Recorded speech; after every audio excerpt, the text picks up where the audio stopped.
ethnic cleansing of this area? Is that going to continue, or are we going to see a turning point, something big happen where somebody says, okay, enough is enough, let's go? Well, the rumor is that the Biden administration has already told Netanyahu that this current phase of the military operation has to be finished by the end of this year. Now, it's a rumor. I haven't seen anything, but you just take a look at the body language of Biden and the words coming out from Biden. He's fed up with Netanyahu. So I don't think that this phase, this absolute flagrant violation of international law, this genocidal behavior by Israel lasts into the new year. I think that at some point in time, the United States has suffered such egregious diplomatic harm. At a time when we were trying to rally the global South to our cause. Remember, again, I bring up Biden at the G20, trying to create an economic alternative to the Belts and Roads initiative of China. That was the whole thing of the India Middle East Economic Corridor, was to have this infrastructure development that takes place as a competition to China. I mean, it's pretty funny because the trains that they were going to rely upon in the United Arab Emirates were built by China. The railroad that Saudi Arabia was going to provide was built by China, and any upgrades that were going to undo it, China would do. The Haifa port, China sort of did that one. The Greek port, China did. So you're trying to compete with the China, but you're basically falling in on Chinese infrastructure anyways. It just shows you the stupidity of the United States as we put these policies together. But that's the direction we wanted to go. We needed the global South to support us. We've lost the global South. We're losing the war.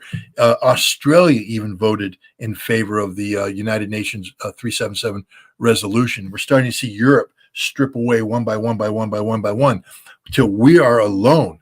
And at that point in time, we're going to look in the mirror and say, why are we alone? Israel. What does Israel bring to the table? Not a damn thing. Not a damn thing. Israel's a giant weight around our neck, taking us to the bottom of the ocean. So we're going to cut ourselves free of that chain after January 1st. And you're going to see the United States start doing what it should have done all along, leveraging the absolute control we have over Israel. Israel doesn't survive without us, can't survive without us.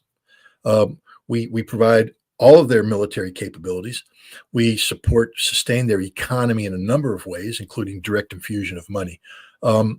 And we facilitate their political empowerment here at home by not treating AIPAC as a foreign agent, meaning that normally when a lobby articulates on behalf of a foreign government, you have to register as a foreign agent, not AIPAC, because Israel's not foreign. They're just like us. I mean, they're Jewish, but man, half of them are American anyway, so it doesn't matter, does it? Israel isn't just like us. Israel's not our friend. I remind everybody of that reality.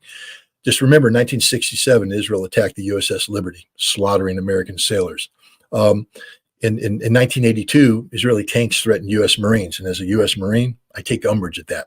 They're not our friends. They're not our allies. Jonathan Pollard spied against the United States on behalf of Israel, taking the crown jewels, that is a document that lists all of our signal intelligence capabilities, turned it over to the Israelis, who then gave it to the Soviet Union to try and get more Jews out of the Soviet Union into Israel. They sold the crown jewels of the United States intelligence community to the Soviet Union at the height of the Cold War. No friend does that, but Israel is not a friend of ours. Israel's been spying regularly on every American president.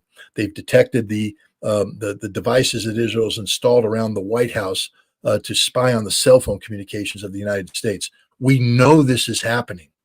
They're not our friends. In fact, many can articulate that they're our enemy, disguised as a friend. This realization's coming to roost in the minds of many American politicians. I think after January 1st, we're going to start telling the Israelis, we're not going down on your Titanic. If you want to sink, sink. But we're going to get off this ship. We're going to try and right that boat if you want it to be right. But you no longer get to dictate the outcome. We do. And this is and when that happens, it's all over for Benjamin Netanyahu.